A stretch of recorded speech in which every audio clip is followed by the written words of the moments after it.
Uh, Hello everyone. Today we are gonna learn about the therapeutics, homeopathic therapeutics for the condition of hypertension. Generally practice of medicine का जो paper होता है उसमें जो clinical condition के बारे में पूछा जाता है उसमें हम सब पैथोलॉजी, उसके कोजेज़ और उसका जो भी क्लिनिकल कंडीशन है वो उसके बारे में हम अच्छे से लिख के आते हैं। लेकिन जब भी उसके थेराप्यूटिक्स के बारे में पूछा जाता है तो हमारी बैंड बच जाती है। हमें हर मेडिसिन का बस 3-4 जो कीनोट सिम्टम है या कैरेक्टरिस्टिक सिम्टम्स है वही आते हैं और उसकी वजह से बहुत ही कम हम लिख के आते हैं। एग्ज़ाम पेपर में ज़्यादा कुछ याद आता नहीं है सिवाय 2-4 कैरेक्टरिस्टिक्स के। तो थेराप्यूटिक्स में स्कोर करने के लिए मैंने एक अच्छी सी नोट्स बनाई है जो कि मल्टीपल बुक्स में से मैंने कंटेंट लिया है और जो भी कंटेंट लिया है उसके बाजू में मैंने उसका सोर्स भी लिखा है। और अगर एग्ज़ाम में भी आप ये फॉर्मेट में लिखें कि जो भी आप कंटेंट लिखे उसके बाजू में उसका सोर्स लिखे तो examiner gonna be very impress because source book लिखने से उनको एक प्रूफ मिलता है कि आप कहाँ कहाँ से 2-4 बुक्स साथ करके कंटेंट लिख रहे हैं। तो ये एक बहुत अच्छा इम्प्रेशन का पॉइंट है। तो सबसे पहले हम फॉर्मेट देख लेते हैं कि हर मेडिसिन का जो थेरापेटिक्स है वो मैंने किस फॉर्मेट में लिखा है। जैसे कि यहाँ पे बराइटा म्यूर है तो हर मेडिसिन में सबसे पहले क्लिनिकल इंडिकेशन आएगा। जनरली अगर होम्योपैथिक में मटीरिया मेडिका की बात की जाए या फिर मेडिसिन की बात की जाए तो सबसे पहले कॉन्स्टिट्यूशन आता है, उसका मेंटल सिम्टम आता है, उसका स्फीयर ऑफ एक्शन आता है, फिर उसका जनरल इंडिकेशन और लास्ट में उसका पर्टिकुलर या क्लिनिकल इंडिकेशन आता है। ये मटीरिया मेडिका प्यूरा में ऐसा होता है। लेकिन ये है होम्योपैथिक थेराप्यूटिक्स की बात, जो कि हम अलाइड अलग अलग क्लिनिकल कंडीशन के लिए होम्योपैथिक थेराप्यूटिक्स लिख रहे हैं। तो यहाँ पे सबसे पहले क्लिनिकल इंडिकेशन लिखना होता है। जैसे कि यहाँ पे हाइपरटेंशन बताया गया है तो हमें सबसे पहले हाइपरटेंशन के जो जो सिम्टम है, जो जो पैथोलॉजी है उसका इंडिकेशन लिखना पड़ेगा। और उसके बाद हम लिखेंगे उसका माइंड, उसका कॉन्स्टिट्यूशन और उसकी जनरल मोडालिटीज़ जो कि मेडिसिन को डिफ्रेंशिएट करने में हेल्प करती है। क्योंकि पैथोलॉजी तो आई थिंक मोर और लेस हर मेडिसिन में हमें दिखेगी हाइपरटेंशन की जो भी पैथोलॉजीज़ है वो, लेकिन उसका माइंड, उसका कॉन्स्टिट्यूशन वो एक डिफ्रेंशिएटिंग फैक्टर बन जाता है मेडिसिन के सिलेक्शन के लिए। तो सबसे पहले हमें क्लिनिकल कंडीशन के लिए थेरापेटिक्स पूछते हैं तो सबसे पहले क्लिनिकल इंडिकेशन लिखना होता है जो कि बोरिक में से मैंने लिया है। जनरली कभी कभी मैं क्लार्क भी उसमें भी पढ़ती हूँ और दूसरे कहीं क्लिनिकल मटीरिया मेडिका है, लेकिन मोर और लेस सब में बोरिक जैसा ही लिखा हुआ है और बोरिक में सबसे अच्छा क्लिनिकल और पैथोलॉजिकल डिस्क्रिप्शन दिया होता है। सो इसीलिए क्लिनिकल इंडिकेशन में लिख रही हूँ बोरिक में से। ओके, सो फर्स्ट पढ़ते हैं हम baryta mur. Baraita mure is called for in organic lesion of aged and dwarfish both mentally and physically. So generally आपने देखा होगा बराइटा काब में भी ये सिम्टम आते हैं कि वो ड्वार्फिश होता है, वो एकदम उसका मतलब इतना डेवलपमेंट नहीं हुआ होता है मेंटल और फिज़िकली दोनों। सो organic lesion of the aged and dwarfish both mentally and physically. Second point है arteriosclerosis and cerebral affection due to this condition. अभी देखो हाइपरटेंशन आपने अलाइड सब्जेक्ट में पढ़ा होगा तो आपको पता होगा हाइपरटेंशन के बहुत सारे कोजेज़ होते हैं। उसमें से वन ऑफ द कोजेज़ होता है आर्टेरियोस्क्लेरोसिस, जो कि बराइटा म्यूर में ये कोज की वजह से हाइपरटेंशन होता है। तो इसीलिए इसमें हम अंडरलाइन करेंगे ताकि एग्जामिनर को दिखे कि हमने हाइपरटेंशन के रिलेटेड इंडिकेशन लिखे हुए हैं। सो यहाँ पे अंडरलाइन ज़रूर करना, arteriosclerosis and cerebral function affection due to this condition. मतलब कि जो भी हाइपरटेंशन होता है, ब्लड फ्लो इंक्रीज़ हो जाता है तो ऑफ कोर्स हमारे ब्रेन में कंजेशन होता है, सेरेब्रल कंजेशन होता है, ब्लड एक्यूमुलेट होने लगता है, तो उससे बहुत सारे सिम्टम्स आते हैं जो कि आपने पढ़ा होगा स्ट्रोक में या शॉक में, हेमरेजिक शॉक में, कन्वर्जन और वो सब। वो एक डिफरेंट थिंग है, वो एक अलाइड सब्जेक्ट है, तो उसमें हम डीप में नहीं जाएंगे। लेकिन यहाँ पे ये इंडिकेशन आ रहा है arteriosclerosis and cerebral affection due to this condition, hypertension and vascular degeneration. This is the written in blue color text in my boric materia Medica. मतलब कि बोरिक में ये सिम्टम एक अलग कलर से लिखा हुआ था, इसलिए ये इम्पोर्टेंट है according to Boericke. Hypertension and vascular degeneration. Vascular degeneration क्यों हो रहा है? क्योंकि आर्टेरियोस्क्लेरोसिस हो रहा है। आर्टेरियोस्क्लेरोसिस में जो आर्टरीज का लेयर होता है अंदर का, वो डैमेज होता जाता है, जिसको कहते हैं vascular degeneration. increased tension of pulse, then again arteriosclerosis, where a high systolic pressure with comparatively low diastolic pressure. This is the very important pathology written in boric. Because देखो बोरिक में यही है लिखने का स्टाइल कि वो हर एक medicine के जो सिम्टम है उसको पैथोलॉजी से हमें समझाने की कोशिश कर रहे हैं। तो यहाँ पे भी पैथोलॉजिकल सिम्टम है कि अंदर पैथोलॉजी क्या हो रही है। High systolic pressure with comparatively low diastolic pressure attended by cerebral and cardiac symptoms. This remedy has narrowing of cardiac orifice with pen after eating. Okay, तो यहाँ पे कार्डियक ओरिफाइस का मतलब है कि हमारे जो 4 डिफरेंट ओरिफाइस है, वाल्व्स के ओरिफाइस, तो वो नैरोइंग हो जाते हैं। वो नैरो क्यों होते हैं? क्योंकि हाइपरटेंशन में आगे जाके कार्डियक हाइपरट्रोफी होने लगती है। तो कार्डियक हाइपरट्रोफी की होने की वजह से मसल बहुत एक्सटेंड हो जाएंगे, थिक हो जाएंगे, तो इसकी वजह से ओरिफाइस धीरे धीरे नैरो होता जाएगा। तो इसीलिए narrowing of the cardiac orifice with pain. और ये पेन जनरली ज़्यादा कब होता है? After eating. Bronchial affection of old people with cardiac dilatation. अगर आपको पैथोलॉजी का और प्रैक्टिस ऑफ मेडिसिन का नॉलेज अच्छे से है तो ये पॉइंट आपको समझ में आ गया होगा कि ब्रोंकियल अफेक्शन क्यों होते हैं। जनरली हार्ट पे जब लोड आता है, मीन्स हाइपरटेंशन में जो ब्लड वॉल्यूम होता है वो ज़्यादा होता है, तो वेंट्रिकल्स को पंप आउट भी ज़्यादा कॉन्ट्रैक्शन से करना पड़ता है। तो अगेन हाइपरट्रोफी हो जाती है वेंट्रिकल्स की और धीरे धीरे एफिशिएंसी कम होने लगती है।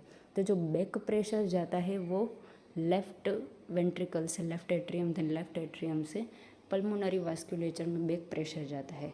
तो इसकी वजह से फिर वहाँ पे पल्मोनरी एडिमा होने लगता है और उसमें फिर ब्रोंकियल अफेक्शन होते हैं और रेस्पिरेटरी सिम्टम आने लगते हैं। तो यही सिम्टम यहाँ पे एक लाइन में लिखा है, bronchial affection of old people with cardiac dilatation. So this is the cardiac indication.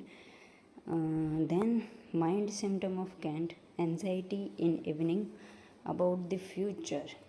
Bareta group में हर एक रेमेडी में ये सिम्टम है। हम यहाँ पे बरेटा म्यूर पढ़ रहे हैं तो उसके बारे में देखते हैं। Anxiety about future, because Bareta group के जो पीपल होते हैं उसमें कॉन्फिडेंस बिल्कुल लो होता है। उनको ये लगता है कि उनमें कोई कैपेबिलिटी ही नहीं है, तो इसकी वजह से वो फ्यूचर में क्या करेंगे, आगे बढ़ पाएंगे कि नहीं, ये जो कॉम्पिटिटिव वर्ल्ड है उसमें कॉम्पिट कर पाएंगे कि नहीं, तो इसकी वजह से उनको हमेशा एंजाइटी रहती है फ्यूचर के बारे में।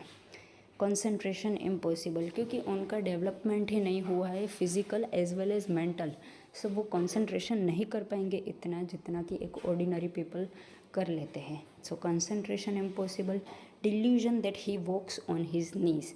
देखो अभी ये लिटरली ये वर्ड्स को मत लेना कि वो ऐसे नी पे घुटनों पे चल रहे हैं। Delusion that he walks on his knees means कि वो इन्फीरियर है दूसरों से। नीज पे बैठ के चलेंगे, मतलब अलग अलग पीपल जो है वो अपने पैरों पे चलते हैं, वो अपने नीज पे चलते हैं, मतलब कि वो दूसरों से इन्फीरियर रह के चलते हैं हमेशा, क्योंकि उनको ऐसा लगता है कि उनमें कोई कैपेबिलिटी नहीं है और सच में उनका डेवलपमेंट नहीं हुआ होता है मेंटली इतना अच्छा। सो उनमें कैपेबिलिटी सच में नहीं होती है दूसरे लोग जितनी, तो इसकी वजह से उनका कॉन्फिडेंस वेरी वेरी डाउन हो जाता है और उसको ऐसा लगता है कि वो अपने नीज पे चल रहा है। Dullness of mind common symptom but important symptom in Baryta group. Mania in every form when sexual desire is increased, which is known as nymphomania. So it is also written in blue colored text in Kent materia medica. So mainly यहाँ पे dullness of mind के symptoms सारे लिखने हैं कि उसको low confidence है, and then nymphomania. Then last आता है कि कॉन्स्टिट्यूशन, कौन से कॉन्स्टिट्यूशन में ज़्यादा सूटेबल होती है। तो ये मैंने हेरिंग गाइडिंग सिम्टम की जो बुक है उसमें हर मेडिसिन के लास्ट पैराग्राफ में कॉन्स्टिट्यूशन लिखा होता है, तो वहाँ से मैंने ये लिया है। उसमें एग्जैक्ट वर्ड्स मैंने कॉपी किए हैं। उसमें लिखा था कि मैन एट 50 मीन्स कि 50 ईयर्स की एज के आजू बाजू, मतलब कि वो ऐसा कहना चाह रहे हैं कि ओल्ड पीपल। तो man at 50 strong constitution inclined to catarrhal affection and great disposition to angina tonsillaris. अभी आपने पढ़ा होगा, अगर बराइटा ग्रुप आपने पढ़ा है तो उसमें लिखा है कि वो कोल्ड अफेक्शन जल्दी ले लेते हैं, वेरी चिल्ली होते हैं, उसमें इम्यूनिटी भी बहुत कम होती है, और कोई भी कोल्ड में एक्सपोजर होगा तो उनको तुरंत ऐसे टॉन्सिलाइटिस हो जाता है, इन्फेक्शन हो जाता है। तो इसीलिए ऐसे अफेक्शन और ऐसे कॉन्स्टिट्यूशन जिसमें हिस्ट्री हो पहले से ही एंजाइना टॉन्सिलियरिस की। एंजाइना मीन्स यहाँ पे वो कहना चाह रहे हैं कि पेन, और टॉन्सिलियरिस मतलब कि टॉन्सिल का अफेक्शन, उनका इन्फेक्शन होता है जो कि बहुत बार बार होता जाता है। तो ये बराइटा ग्रुप का एक बहुत बहुत इम्पोर्टेंट इंडिकेशन है उनके कॉन्स्टिट्यूशन में कि वो जल्दी से कोल्ड ले लेते हैं और उनको बार बार टॉन्सिल अफेक्शन होते जाते हैं, बार बार थ्रोट अफेक्शन होते हैं, बार बार इन्फेक्शन होता है, क्योंकि उनकी बॉडी ना तो फिज़िकली अच्छे से डेवलप हुई है ना तो मेंटली, तो वो उनकी इम्यूनिटी भी इतनी अच्छी डेवलप नहीं हुई है, इसके कारण वो उनका कॉन्स्टिट्यूशन ऐसा हो जाता है। और लास्ट में लिखा है scrofulous diathesis and dwarfishness. Then general modalities. Generally मैं जो मोडालिटीज़ होती है वो मैं की नोट्स में से लेती हूँ या फिर अलग अलग बुक्स में से लेती हूँ, बट बराइटा म्यूर की मोडालिटीज़ मुझे कैंट में से ही मिली और दूसरी बुक्स में से इतनी ज़्यादा लिखी नहीं हुई थी, तो इसलिए मुझे कैंट में से लेनी पड़ी ये modalities. Complaint worse ascending stairs such as dyspnoea, palpitation, weakness. Ascending stairs, ऊपर जाने से वो हमेशा डरते हैं, और इसकी वजह से जो उनकी ये सब कंप्लेंट्स है जो कि कॉमन कंप्लेंट्स है असेंडिंग स्टेयर्स और एक्सर्शन से, ये सारी कंप्लेंट ऑफ कोर्स इंक्रीज ही होगी। ड्रेड ऑफ बाथिंग उनको पसंद नहीं होगी क्योंकि ऑलरेडी वो चिली रेमेडी है, वो चिली पर्सनस है। Aggravation in cold air and becoming cold. So यहाँ पे हम बराइटा म्यूर को ख़त्म करते हैं। कॉमन इंडिकेशन तो क्लिनिकल इंडिकेशन में आर्टेरियोस्क्लेरोसिस और वास्कुलर डिजनरेशन वाला ही लिखना है। Then narrowing of cardiac orifices, bronchial affection. Mind में आपको पता है डलनेस ऑफ माइंड वाला सिम्टम लिखना है और निम्फोमेनिया वाला एक सिम्टम लिखना है। कॉन्स्टिट्यूशन में आपको लिखना है कि जो ड्वार्फिश कॉन्स्टिट्यूशन होते हैं, जो प्रीडिस्पोजिशन होता है बार बार उनको एंजाइना टॉन्सिलरिस होने का, वो लिखना है, और फिर जनरल मोडालिटीज़ लिखनी है।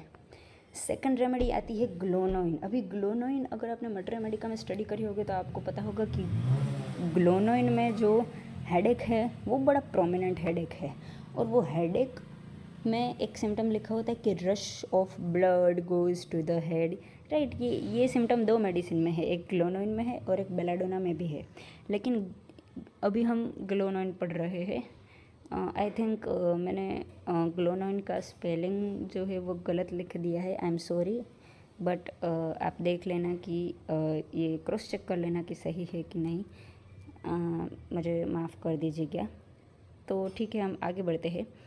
सबसे पहले क्लिनिकल इंडिकेशन है बोरिक में से surging of blood to the head and heart, जो मैंने अभी अभी बताया। उसमें ब्लड वॉल्यूम एकदम ज़ोर से हेड में और हार्ट में जाता है। ऑफ कोर्स हाइपरटेंशन है तो सर्जिंग ऑफ ब्लड होगा ही होगा बॉडी में। Tendency to sudden and violent irregularity of circulation. ये ग्लोनोइन एक्यूट रेमेडी है, ये इसमें वायलेंसी और सडननेस दिखने को मिलेगी आपको। Violent convulsions associated with cerebral congestion, cerebral में कंजेशन हो जाएगा, ब्लड एक्यूमुलेशन हो जाएगा, उसकी वजह से वहाँ पे अगर सेरेब्रम में किसी भी एरिया में कोई भी एबनॉर्मलिटी आई तो कन्वल्जन आने ही आने हैं। Sensation of pulsation throughout the body, pulsating pain, ये पल्सेशन वाला सिम्टम ज़्यादा मार्क्ड हमने पढ़ा है कि हेड में रश ऑफ ब्लड होता है, फिर कैरोटिड पल्सेशन होता है, लेकिन ये रेमेडी ऐसी है कि ये पूरी बॉडी में भी पल्सेशन उत्पन्न कर सकती है। So sensation of pulsation throughout the body, pulsating pain from hypertension, throbbing headache. Hypertension के ही इंडिकेशन हम पढ़ रहे हैं, लेकिन हाइपरटेंशन से क्या होता है, थ्रोबिंग हेडेक होता है। जनरली देखो, हाइपरटेंशन अगर 10 पेशेंट को होगा तो हम 10 और 10 पेशेंट को अलग अलग ही मेडिसिन देंगे, तो ये देखेंगे कैसे कि हम कौन सी मेडिसिन दें। तो हाइपरटेंशन तो है, ये हमें पता चल गया, लेकिन उससे सिम्टम्स क्या आ रहे हैं वो इंडिकेट करेंगे कि वो पेशेंट को कौन सी रेमेडी देंगे। तो यहाँ पे हाइपरटेंशन से प्रोमिनेंट सिम्टम आ रहे हैं हेड में, जो कि है throbbing headache, head heavy but can not ले इट ऑन पिलो, मतलब हेड में इतना लेवल तक कंजेशन हो जाता है कि हेड एकदम हैवी लगता है और वो अपने पिलो पे अपना हेड रख भी नहीं पाता। Can not bear any heat about head, ये हॉट रेमेडी है, इसको बहुत ज़्यादा हीट लगती है। हीट क्यों लगती है, क्योंकि वहाँ पे ब्लड का कंजेशन हो गया है। Shock in head synchronous with pulse, देखो पल्स के साथ ही यहाँ पे सब कुछ सिंक्रोनाइजिंग होगा। Rush of blood to the head threatened apoplexy, apoplexy means जो भी ब्लड वेसल होती है उसमें ज़्यादा ब्लड आ जाता है, तो ब्लड प्रेशर इतना इंक्रीज़ हो जाता है एक लेवल तक कि वो ऐसे रप्चर हो जाती है, जिसको हम अगर प्रैक्टिस ऑफ मेडिसिन में पढ़े तो इसको बोलते हैं हेमरेजिक शॉक। तो हाइपरटेंशन के कारण थ्रेटन एपोप्लेक्सी होने के चांसेस है, तो उसमें हम ग्लोनोइन दे सकते हैं। और फिर हार्ट मैंने लिया है थोड़ा सा बोरिक और क्लर्क में, palpitation with dyspnea, any exertion bring on rush of blood to the heart and fainting spells, क्योंकि cerebral affection हो रहे हैं तो fainting spells भी आएंगे।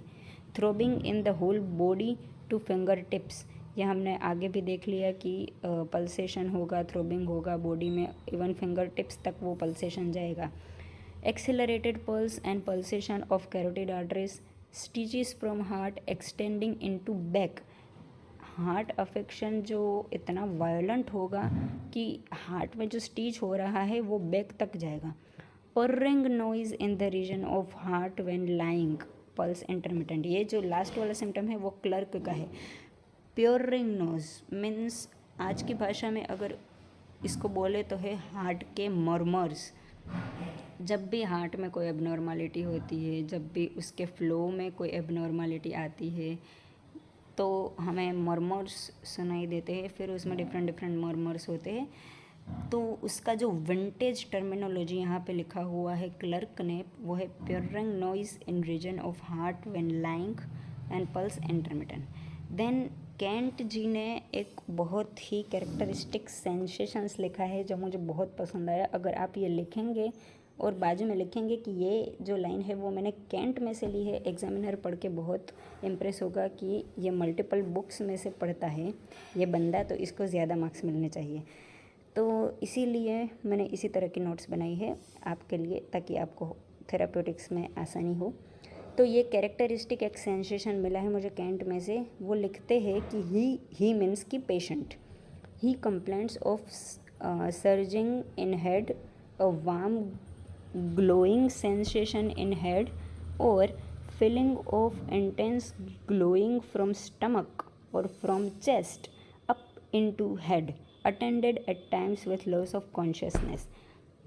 मतलब कि यहाँ पे ये बताया जा रहा है कि surging in head, surging means कि जो ब्लड है उसका रस एकदम ज़ोर से हेड में जा रहा है विथ वार्म ग्लोइंग, मतलब कि उसको ऐसा फील होता है कि कुछ गरम गरम लिक्विड है वो एकदम स्टमक और चेस्ट में से ऊपर जा रहा है हेड की तरफ, क्योंकि वो इतना मतलब हीट उसमें जनरेट हो रही है क्योंकि वो हॉट रेमेडी है ऑफ कोर्स, और ज़्यादा किसी जगह पे अगर ब्लड कंजेशन हो जाएगा तो वो पार्ट हॉट ही हो जाएगा। तो यहाँ पे इतनी सिम्टम्स की इंटेंसिटी आप देख सकते हो ये कैंट के टेक्स्ट से कि warm glowing sensation in head और feeling of intense glowing from stomach और फ्रॉम द चेस्ट, मतलब स्टमक और चेस्ट में से नीचे से ऊपर फ्लो जा रहा है हेड तक, attended at times with loss of consciousness, और वो इतना रश जा रहा है कि इवन उसकी कॉन्शियसनेस अफेक्ट हो रही है। तो इतनी एक्यूट रेमेडी है ग्लोनोइन, यदि याद रखना। उसके मोडालिटीज़ देखें तो वर्स इन सन रेज, उसका जो हेडेक है वो पर्टिकुलरली सन में ज़्यादा एग्रावेट होता है। Open fire jar, stooping, hair cut ये बहुत ही यूनिक सिम्टम है। Lying down and of course left side. Better by brandy, ये जो बेटर बाय ब्रांडी लिखा है वो बोरिक ने लिखा हुआ है, इसलिए मैंने साइड में लिख दिया है। थर्ड रेमेडी आती है कलमिया लेटिफोलिया। कलमिया लेटिफोलिया जो है वो भी एक छोटी सी रेमेडी है, इतनी बड़ी रेमेडी नहीं है कि जिसका कॉन्स्टिट्यूशन हो, जिसके मेंटल सिम्टम्स ज़्यादा हो, बट इसका थेरापेटिक और पर्टिकुलर इंडिकेशन ही ज़्यादा है। तो देखते हैं कलमिया लेटिफोलिया। क्लिनिकल इंडिकेशन बोरिक में से लिया है of course. Rheumatic remedy along with prominent action of heart. Rheumatic remedy means कि उसको पहले रूमेटिक अफेक्शन होते थे और उसके बाद हार्ट अफेक्शन हो रहे हैं। तो आप लोग सोचोगे ऐसा कैसे हो सकता है, तो आपको अगेन मैं कह रही हूँ कि प्रैक्टिस ऑफ मेडिसिन और पैथोलॉजी का नॉलेज होना चाहिए। जिसको उसका नॉलेज होगा ये उसको ये सिम्टम डिस्क्राइब करने की ज़रूरत नहीं है। तो फिर भी मैं डिस्क्राइब करती हूँ। रूमेटिक हार्ट डिजीज़ ऐसी एक पैथोलॉजी का नाम आपने सुना है, जिसमें क्या होता है कि हमें सबसे पहले एक बैक्टीरिया होता है, उस बैक्टीरिया का इन्फेक्शन होता है थ्रोट में। तो वो थ्रोट में इन्फेक्शन होता है, अगर वो उसकी ट्रीटमेंट हम अच्छे से नहीं लेते हैं तो वो बैक्टीरिया जो है उसमें डॉर्मेंट स्टेट में रहते हैं, और फिर उस बैक्टीरिया के अगेंस्ट जो एंटीबॉडीज़ बनती है वो एंटीबॉडीज़ हमारे शरीर के अलग अलग पार्ट्स में अटैक करती है। तो सबसे पहले वो जॉइंट्स पे, बोन्स पे, वहाँ पे अटैक करती है। तो वहाँ पे रोमेटिज़म, इसीलिए उसको बताने के लिए रोमेटिज़म का शब्द इस्तेमाल करते हैं, जो जॉइंट अफेक्शन होता है। फिर वो रोमेटिज़म के साथ साथ वो एंटीबॉडीज़ अटैक करती है हार्ट के वाल्व्स के ऊपर, हार्ट के मसल्स के ऊपर। अब ऐसा क्यों होता है? क्योंकि वो जो बैक्टीरिया का इन्फेक्शन होता है, स्ट्रेप्टोकोकस बैक्टीरिया होता है जनरली, उसका इन्फेक्शन थ्रोट में होता है। तो उसका जो सेल वॉल के ऊपर जो प्रोटीन्स होते हैं, उसके प्रोटीन्स में एंटीजन, तो वो एंटीजन के अगेंस्ट एंटीबॉडी बनती है। लेकिन वो एंटीबॉडी हमारे वाल्व्स के जो प्रोटीन्स है और वाल्व और हार्ट के मसल्स में जो प्रोटीन्स होता है वो मिमिक करता है स्ट्रेप्टोकोकस के एंटीजन जैसा। तो हमारी एंटीबॉडी को ऐसा लगता है कि ये हार्ट का वाल्व का मसल नहीं है, ये बैक्टीरिया का एंटीजन है, और वो ऐसा समझ के अटैक कर देती है। हार्ट पे भी अफेक्ट करती है, जॉइंट्स पे भी अफेक्ट करती है। समझ में आया? तो इसीलिए ये वो वाले अफेक्शंस है। Rheumatic remedy along with prominent action of heart. In small doses it accelerates the heart's action, मतलब कि जनरली यहाँ पे जो हार्ट की एक्शन होती है वो एकदम स्लो हो जाती है। तो अगर हम इसे स्मॉल डोजेस में देंगे तो ये हार्ट की एक्शन को एक्सीलरेट कर सकती है, ऐसा बोरिक ने लिखा हुआ है।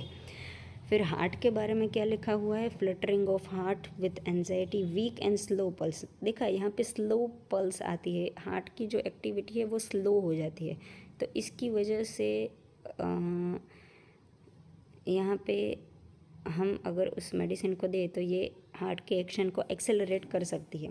पाल्पिटेशन वर्स लीनिंग फॉरवर्ड, ये एक कैरेक्टरिस्टिक सिम्टम है कलमिया लेटिफोलिया का, जो कि आपको लिखना है, अंडरलाइन करके लिखना है, ताकि एग्जामिनर को पता चले कि आपको कैरेक्टरिस्टिक सिम्टम पता है। पाल्पिटेशन वर्स लीनिंग फॉरवर्ड, जब भी वो आगे की तरफ झुकेगा तो पाल्पिटेशन इंक्रीज हो जाएगा। Then gouty and rheumatic metastasis of heart, ये वही सिम्टम है जो कि आगे मैंने समझाया था। रोमेटिक अफेक्शन होगा, गाउटी अफेक्शन होगा, जॉइंट्स पे अफेक्शन होगा, और उसके बाद मेटास्टेसिस का मतलब है कि डिजीज़ डीपर तक जा रहा है, हार्ट तक, मीन्स हार्ट के मसल और हार्ट के वाल्व्स को भी अफेक्ट करता है। क्यों अफेक्ट करता है वो मैंने आगे आपको समझा दिया। Then tachycardia with pain, tobacco heart. Tobacco heart ये टर्मिनोलॉजी लिखी हुई है बोरिक मटेरिया मेडिका में। टोबैको हार्ट मीन्स जो इंसान को ऐसे टोबैको का एडिक्शन होता है, और उसके अगर हम हिस्ट्री में देखेंगे तो टोबैको उसने बहुत लिया होता है, सो इसीलिए tobacco heart. Sharp pain, take away breath, shooting through chest above heart.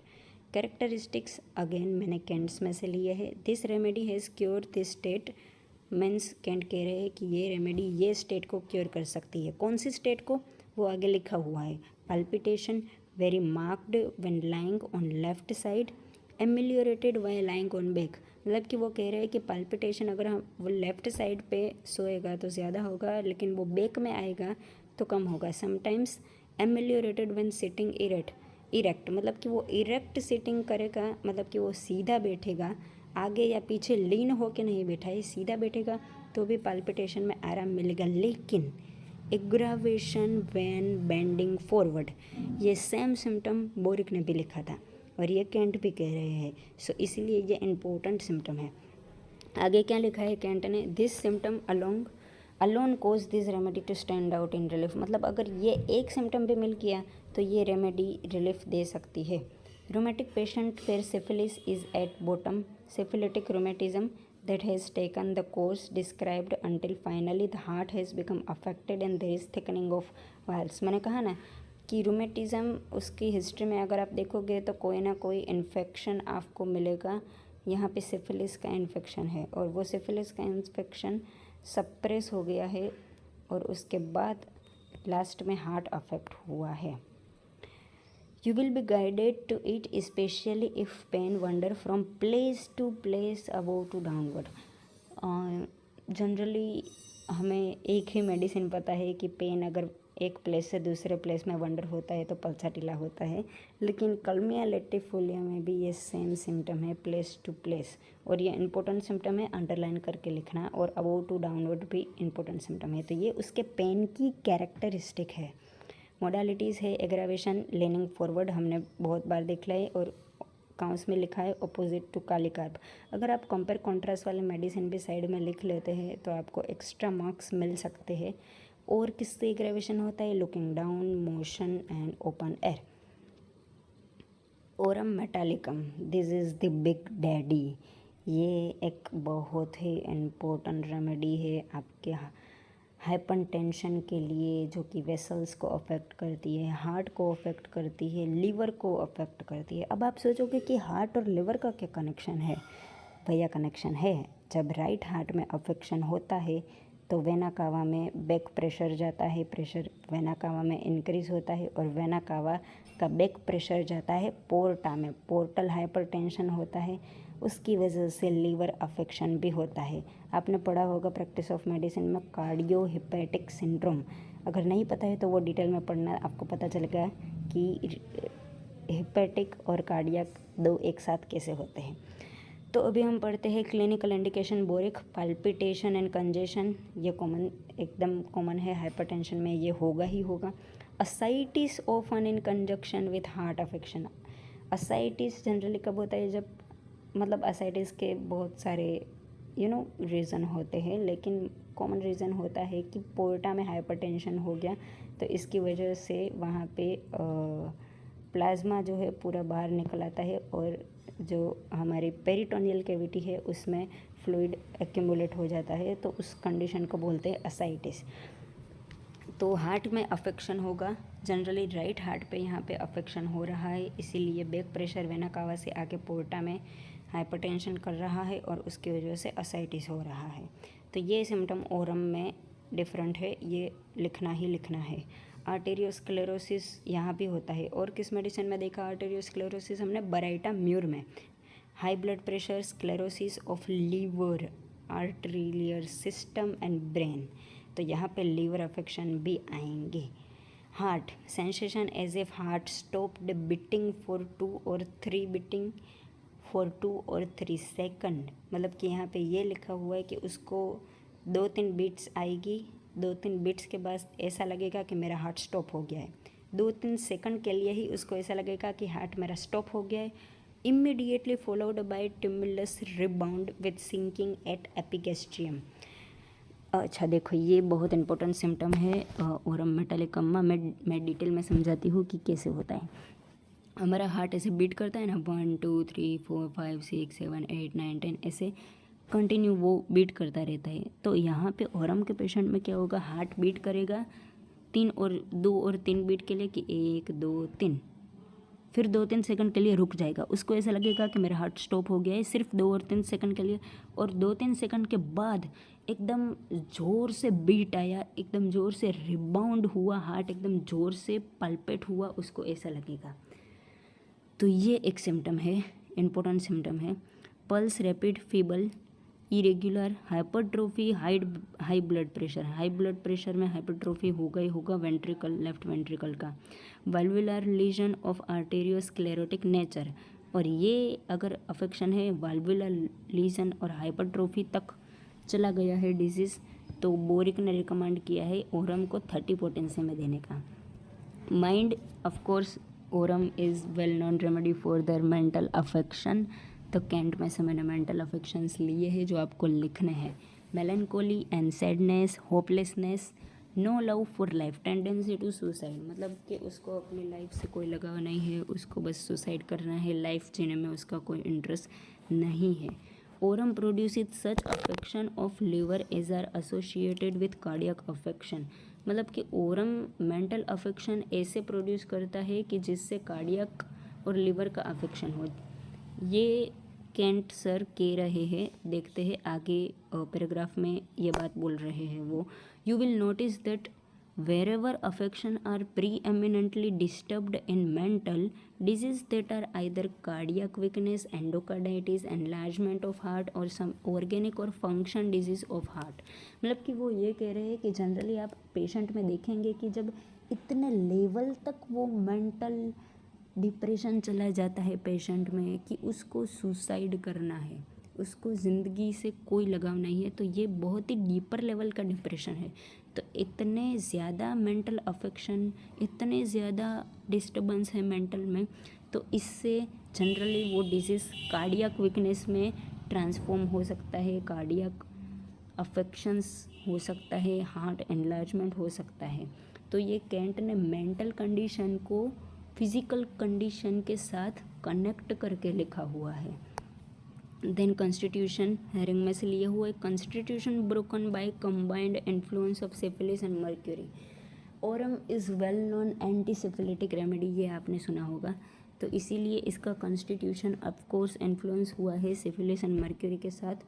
Low spirited, lifeless, pining boys, their memories bad, lacking altogether in boys, मतलब कि ये एकदम लाइफलेस होते हैं, अपनी ज़िंदगी में उनके पास कोई अच्छी मेमोरी ही नहीं है, फुल ऑफ बैड मेमोरीज है, इसीलिए तो उनको अपनी लाइफ से कोई लगाव नहीं है। Often indicated with old people, weak vision उनको वीक है, उनको हेमियोपिया का प्रॉब्लम है। और हम अगर आपने डिटेल में मटेरिया मेडिका में पढ़ी है तो उसमें हेमियोपिया वाला सिम्टम है। हेमियोपिया मतलब क्या, आधा विजन दिखता है और आधे में ब्लैक कलर हो जाता है। ये जो हेमियोपिया का और विजन का सिम्टम है ओरम में भी है और लाइकोपोडियम में भी है। जाके कंपेयर करना कि ओरम में कैसा हेमियोपिया है और लाइकोपोडियम में कैसा हेमियोपिया है। और कॉर्पुलेंसी एक्सेट्रा। मोडालिटीज़ है aggravation, cold air, getting cold, lying down, mental exertion and many complaint come on only in winter. तो ये भी एक तरह से बोल सकते हैं कि ये चिल्ली रेमेडी है, उसको विंटर और कोल्ड अफेक्शन से एग्रावेशन है। एमिलियोरेशन है in warm air when growing warm in the morning and during the summer. Then last remedy जो कि हाइपरटेंशन थेराप्यूटिक्स में मैंने बनाई है वो है lachesis, which is a very well known remedy. अगर आप थर्ड या फोर्थ ईयर में है तो उसका जो कॉमन सिम्टम्स है, जेलेसी वाला, प्राइड वाला, वो आपको पता ही होगा। जस्ट हमें ज़्यादा क्लिनिकल कंडीशन एनहांस करके लिखना है थेराप्यूटिक्स में। तो देखते हैं क्लिनिकल इंडिकेशन। हार्ट, बोरिक ने क्या लिखा है हार्ट के बारे में, palpitation with fainting spells specially during climacteric, climacteric के नीचे हमेशा अंडरलाइन करना दोस्तों, क्योंकि क्लाइमेट्रिक अफेक्शन में लेकेसिस सबसे ज़्यादा स्टैंड आउट करने वाली रेमेडी है। तो हाइपरटेंशन के सिम्टम्स तो लिखने हैं। हाइपरटेंशन में कौन सा सिम्टम है? पाल्पिटेशन होते हैं, फेंटिंग स्पेल्स होते हैं, लेकिन क्लाइमेट्रिक में होते हैं, ये सबसे इम्पोर्टेंट है लेकेसिस में, constricted feeling causing palpitation with anxiety. Cyanosis, cyanosis भी एक इम्पोर्टेंट सिम्टम है लेकेसिस का। उसकी जो स्किन होती है वो एकदम ब्लू हो जाती है, कोल्ड हो जाती है। तो ये एक सिम्टम आपको अंडरलाइन करके लिखना है। देखो कॉमन सिम्टम जो कि कंडीशन के होते हैं वो तो हमें हर मेडिसिन में लिखने होते ही है, लेकिन जो रेमेडी का अलग और यूनिक सिम्टम होता है वो हमें अंडरलाइन करके लिखना होता है। तो वो एग्जामिनर की आंखों में स्टैंड आउट करता है जो अंडरलाइन किया हुआ होता है वो सिम्टम, क्योंकि वही तो डिफ्रेंशिएटिंग फीचर है। बाकी पैथोलॉजी के और ये सब कॉमन सिम्टम होंगे, लेकिन रेमेडी के डिफ्रेंशिएटिंग फीचर्स कभी भी आपको लिखने हैं तो वो अंडरलाइन करके लिखने हैं। तो यहाँ पे क्लाइमेट्रिक वाला और साइनोसिस वाला डिफ्रेंशिएटिंग फीचर है। उसके बाद लिखा है इरेगुलर बीट्स। माइंड में सबसे इम्पोर्टेंट क्या है? नथिंग्स। ये कैंट ने एक उसके बारे में कमेंट किया है, उसकी मेंटल एबिलिटी के बारे में कि वो क्या कमेंट करते हैं, देखते हैं। Nothing stand out more boldly than self consciousness, self conceit, the envy, the hatred, the revenge and cruelty of man. मतलब कि कैंट कह रहे हैं कि उसमें ये जो मेंटल सिम्टम्स से ज़्यादा कोई इतना बोल्ड सिम्टम बाहर आता नहीं है। मतलब कि मेंटल लेवल का जो उसके अंदर जेलसी है, उसके अंदर प्राइड है, वो उसके जैसा और कोई सिम्टम बोल्ड तरीके से बाहर नहीं आता है जितना ये मेंटल सिम्टम बाहर आता है। कौन सा मेंटल सिम्टम? Self consciousness. उसको बस अपनी ही पड़ी है, अपने बारे में ही पड़ी है।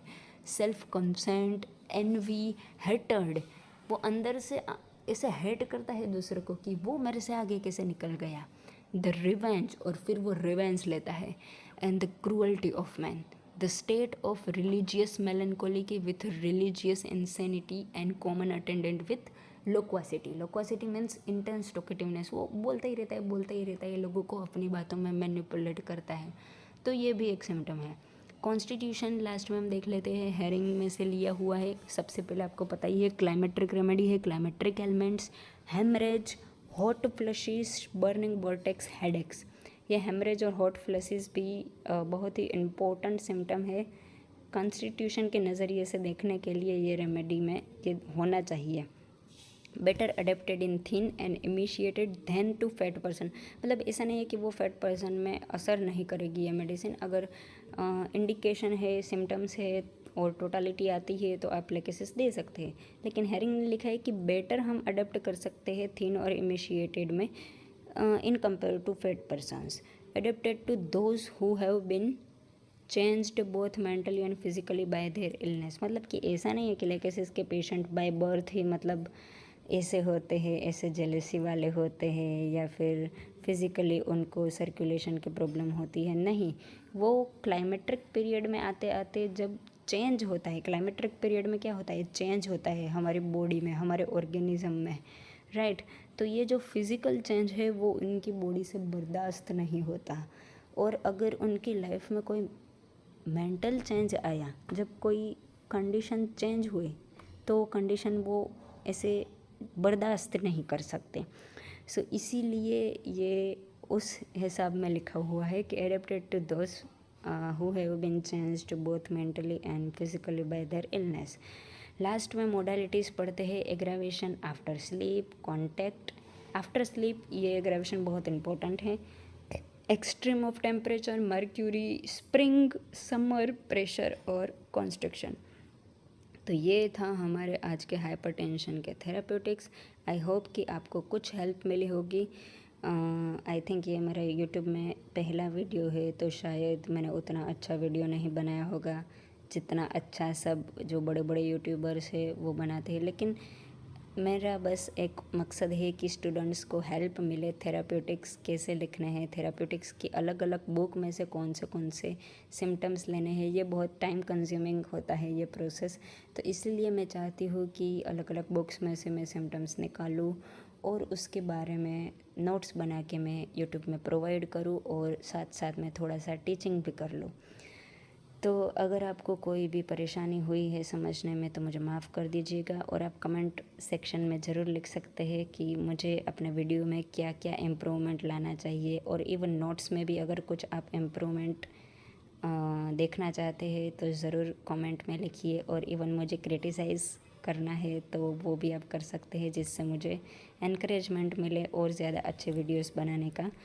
और नेक्स्ट कौन से टॉपिक पे आपको थेराप्यूटिक्स चाहिए वो भी आप मुझे बता देना। तो और हाँ, एक बात तो बताना भूल गई, डिस्क्रिप्शन बॉक्स में नीचे मैं आपको एक लिंक दे रही हूँ जहाँ से आपको ये नोट्स की PDF मिल जाएगी, तो उसकी फ़िक्र बिल्कुल मत करना। ओके, सो मिलते हैं नेक्स्ट वीडियो में। Bye bye, see you, Tata.